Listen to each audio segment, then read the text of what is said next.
Dana Moneter Internasional, atau IMF, memproyeksikan pertumbuhan ekonomi global yang stabil pada 2025 dengan tren disinflasi yang berlanjut.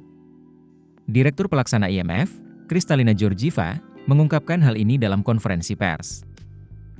Menurut Georgieva, ekonomi Amerika Serikat menunjukkan kinerja yang lebih baik dari perkiraan. Namun, ketidakpastian kebijakan perdagangan dari pemerintahan Presiden terpilih Donald Trump memberikan tekanan terhadap perekonomian global dan mendorong kenaikan suku bunga jangka panjang.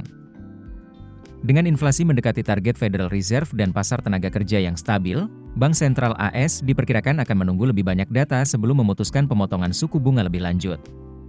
Georgieva menyebutkan bahwa suku bunga secara umum diperkirakan tetap tinggi dalam waktu yang cukup lama.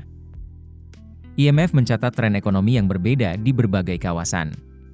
Pertumbuhan diperkirakan melambat di Uni Eropa, melemah sedikit di India, dan inflasi lebih tinggi di Brasil.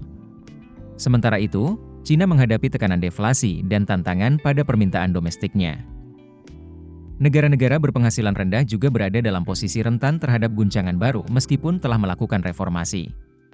Georgieva menekankan bahwa negara-negara ini tidak dapat meminjam untuk keluar dari masalah.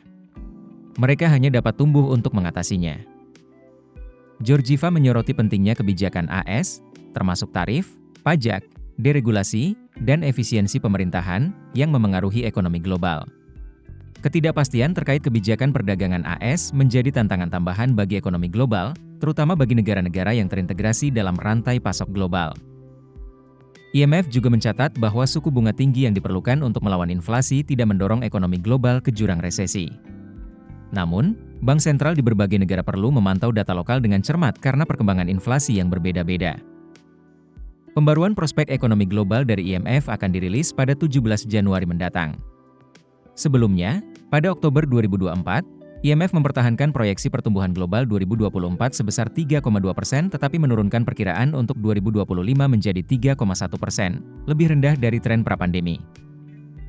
Georgieva menegaskan, pengurangan belanja fiskal dan reformasi struktural diperlukan untuk mendorong pertumbuhan berkelanjutan di sebagian besar negara.